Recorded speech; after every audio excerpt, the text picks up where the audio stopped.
양도세 중과 배제 내년 5월 이후로 연장 절대 안 되겠죠? 이게 저도 제일 고민 사항인데요. 저는 한 번 더 할 것 같긴 해요. 또 예전하고 조금 달라졌어요. 그러네요. 한 번 더 할 수도 있겠다. 왜요? 일단 세수가 부족하고 네. 거래가 안 되면 이 세수 부족을 메꿀 방법이 없거든요. 그래서 이게 대출 규제를 계속 하면서 거래 안 되는 거를 한 1년 겪어보면 제가 볼 때 조금 생각이 달라질 수도 있겠다. 그래서 거래를 좀 하면서 한 번은 내가 써야 될 기본주택, 기본소득에 대한 걸 좀 확보해야 되겠다. 한다 그러면 한 번 더 연장하면서 자 마지막이다. 이때 안 팔면 나 90% 올릴 거야. 이런 겁을 엄청 주면서 그죠? 1년 동안 유예하겠다. 마지막이야. 나 정말 내가 약속하는데 이게 진짜 당신들 진짜 괴로울 거야. 나는 합니다. 나는 합니다. 나 문재인 씨하고 달라. 이러면서 한 번 더 할 수도 있다. 근데 아직까지는 저도 이제 양도세 중과로 갈 거다라고 생각하시고 대응을 하시는 거는 저는 좋다라고 봐요. 좋다라고 보는데 할 수도 있겠다라고 조금씩 생각이 달라지고 있어요. 왜냐하면 쓰고 있는 정책 자체가 거래를 너무 꽉 막는 정책이거든요. 그런데 돈이 나올 구멍이 없는데 그죠? 계속 이렇게 거래를 막을 수가 있을까? 막으면 부동산 거래를 막으면 이게 전체적으로 시장도 안 좋아지고요. 그죠? 내수 경기도 별로 안 좋아지거든요. 이거 계속 돈을 주는 것도 한계가 있지.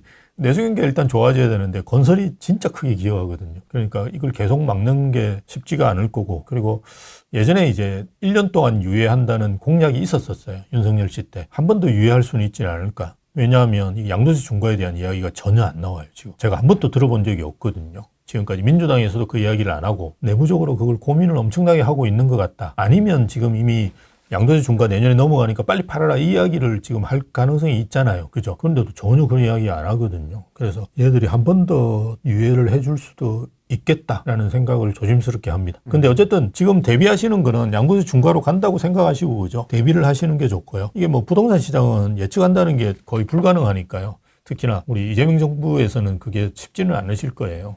이 친구들은 마음대로 하니까. 그래서 우리가 상식선에서 해석하고 이러긴 힘드니까요. 대신에 이제 일단은 양도세 중과로 간다. 5월 9일 이후로 이렇게 생각하시고 그게 맞춰가지고 대응을 하시고 안 가면 뭐 또 좋으니까요. 그죠? 그런 식으로 판단하시는 게 좋을 것 같은데 저는 요즘은 좀 무게축이 한 번 더 유예할 수도 있겠다. 라는 생각을 좀 해요.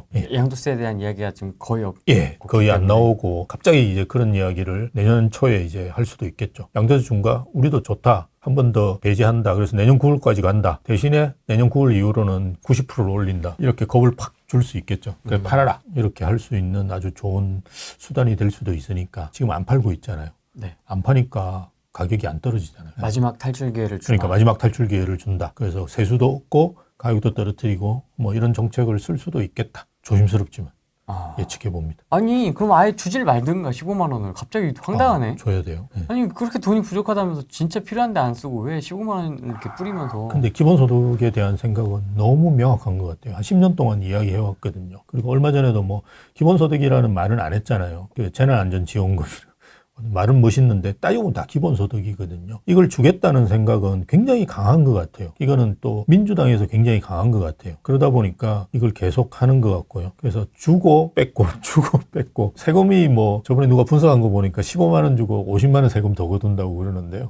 이미 그 카드 다 없애버렸잖아요. 소득공제. 예, 소득공제 없앴잖아요. 그런 식으로 해서 뺏어가긴 하는데 그 대상이 상당히 광범위하잖아요. 뭐 카드 쓰는 사람이 뭐 엄청나게 많고 또 직장인들 뭐 월세 공제를 받았잖아요. 뭐 이런 것들을 조금씩 없애면서 소득공제를 없애면서 그걸 이제 메꿔 나가겠죠. 아직 눈치 못 챘어. 그러니까 그걸 잘 모르죠. 네. 내가 15만 원 주고 50만 원 뺏어가는 게 아니잖아요. 어쨌든 간접적으로 이렇게 자기가 내는 데서 우리가 그 자세히 안 보잖아. 세금을 얼마만큼 뜯겼는지 이런 걸 대충 금액만 알지 어떻게 뜯는지 잘 모르니까 공제를 내가 얼마를 받았는데 이걸 어마어마하게 없어진다 이렇게 자세히 보는 사람이 없으니까 사실은 돈 주는 거에서 민감할 수가 있겠죠. 그걸 하고 그다음 빼앗는 거는 굉장히 다양한 데서 이렇게 빼앗으면 여기서 되니까. 깃털 뽑듯이 이렇게 그렇죠. 뽀뽀뽀. 예, 그렇게 하면 되니까 그 기본소득은 할 가능성이 크죠. 그리고 계속 말씀드렸다시피 1년에 100만 원이니까 제가 볼 때 그 정도는 하지 않을까. 그럼 또 줘요? 원래 1년에 100만 원이에요. 기본소득이. 그러니까 25만 원이라는 거는 분기예요. 분기. 원래 계획을 한 게 1년에 100만 원입니다. 그래서 50조가 되는 거예요.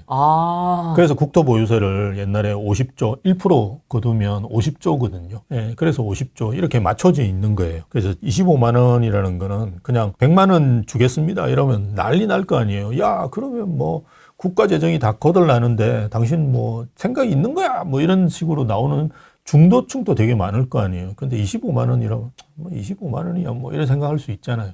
근데 궁극적으로는 100만 원이에요.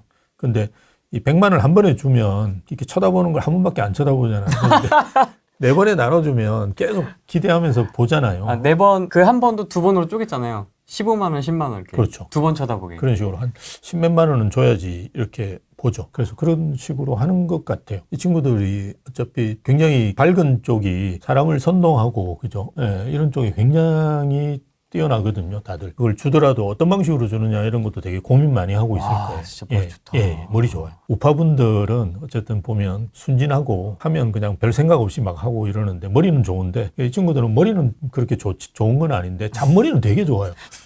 토론해보면 이런 사람들은 머리 든 게 없다니까요, 별로.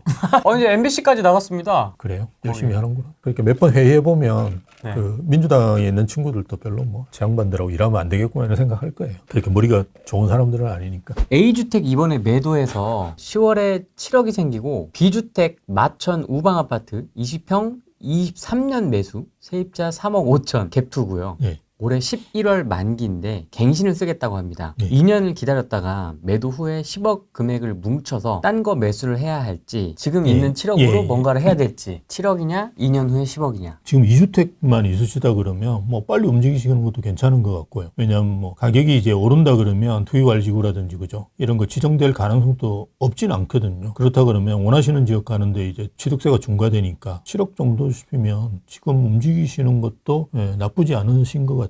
개혁갱신 청구를 쓰겠다는데 어떡하겠습니까? 기다려야지. 너무 무리하시는 않는 게 그죠? 좋은 것 같아요. 어떤 분들 같은 경우는 막 무리하게 하셔가지고 또 일을 더 크게 걸어치시는 경우가 있거든요. 그래서 너무 무리하지 않는 선 내에서 하실 수 있는 범위 내에서 가장 좋은 걸 하시는 게 지금은 또 어쨌든 중급지가 조금 주목받을 가능성은 있거든요. 노도강이 아니라 제가 말씀드렸던 동대문이라든지 그죠? 서대문이라든지 이런 쪽 그러니까 12억에서 15억 정도 되는 아파트 그런 아파트들이 주목받을 가능성이 있기 때문에 뭐 지금 단계에서는 그런 아파트들 저는 괜찮은 것 같고요. 7억으로 그런 거 해라. 그렇죠. 충분히 갭으로 사실 수 있죠. 20평형 이런 거는 뭐 동대문에 가면 청계천 주변에 있는 아파트들 최근에 입주한 아파트들 꽤 있거든요. 그것 저는 많이 권해드립니다. 12억 지금 20평대가 12억 13억 정도 하거든요. 그러면 지금 7억 정도 가지고 계시면 충분히 매수하실 수 있거든요. 그래서 그런 거 이제 하셔도 괜찮죠. 그게 주변에 이제 그 신축 입주하는 크게 입주하는 것들이 좀 있거든요. 그렇다 그러면 자연스럽게 안전마진이 나올 거예요. 그래서 그런 거 하시는 게 제일 좋죠. 지금은 입주하는 아파트 아니면 신축 이런 거 사시는 게 단기적으로는 되게 괜찮은 방법이거든요. 7억이면 주거 선호 지역 어떻게 비비기는 어렵나요? 예. 그거 마포가 예전에 공덕동에 있는 아파트가 7억이면 충분했었어요. 20억 아파트인데 전세가 뭐 12억, 13억 이렇게 나왔었거든요. 근데 이게 다 거의 20억이 넘어버려가지고 사시는데 조금 부담되실 거예요. 근데 20평은 사실 수 있을 것 같긴 한데 마포 같은 경우 한번 보시는 것도 괜찮긴 하죠. 마포는 지금 보신다 그러면 강 보이는 쪽 오히려 보시는 게 저는 좋은 것 같고요. 강 보이는 쪽? 마포에도 보면 마포역하고 공덕역이 있는데요. 공덕역 위쪽이 저기 뉴타운들이고요. 네. 아현 뉴타운. 근데 그거 말고 이제 마포역에서 마포 그 한강 쪽으로 이렇게 있는 아파트 500세대 뭐 이런 아파트들이 있어요. 그것도 한 25억씩 합니다. 마포 리버웰, 이 편한 세상 뭐 리버파크 이런 게 있는데요. 25억씩이에요. 그런 라인 쪽에 있는 아파트들 20평대 괜찮은 게 있으면 저는 괜찮다고 봐요. 광명 뉴타운은 어떤 흐름으로 갈까요? 광명 뉴타운은 아시다시피 작년에 마이너스 프리미엄이 있었는데요. 지금은 2, 3천이 아니고 3천에서 5천 정도 플러스 됐는데요. 최근에 어떻게 된지는 저도 잘 모르겠습니다. 조금 이제 조정된 매물들이 당연히 나올 거예요. 근데 최근에 입주하는 아파트가 대장 아파트일 거예요. 자이더 헤리티지인가 뭐. 철산자이 네, 철산자이더 헤리티지. 그게 이제 지금 현재 입주하는 아파트 중에는 가장 대장 성향이거든요. 왜냐하면 그 나머지 9단지인가 11단지가 붙어 있는 데가 있는데 그죠. 철산역에. 그게 가깝죠. 뭐 언제 될지 모르죠. 그러니까 그게 입주하기 때문에 한 15억까지 거래가 된 걸로 알고 있고요. 그렇게 크게 조정은 안 될 것 같아요. 그게 안 되면 뭐 다른 단지들도 어느 정도는 유지는 하겠죠. 그렇지만 이제 빛을 보시려면 2027년까지 가잖아요. 이게 입주 물량이 2027년까지 있거든요. 그래서 2027년까지는 뭐 지지부진한 흐름을 보일 수는 있는데 그게 끝나고 나면 이제 괜찮아지겠죠, 당연히. 광명 뉴타운은 지금 들어가셔도 저는 좋다라고 봐요. 지금 이제 나머지 광명 사거리역 인근에 있는 아파트들은 아직도 저렴한 것들이 꽤 있을 거예요. 그거 가지고 계시면 나중에는 분명히 뭐 안전 마진이 있는 거니까요. 예전에 30평에 15억까지 갔으니까요. 그까지는 최소 가고 조금 더 추월할 수 있겠죠. 일단 입주 매물이 거의 없고 신축이 거의 없기 때문에 광명은 뭐 경기도에서 그래도 과천, 분당, 그 다음에 광명 이야기를 할 정도니까 네, 괜찮은 지역입니다.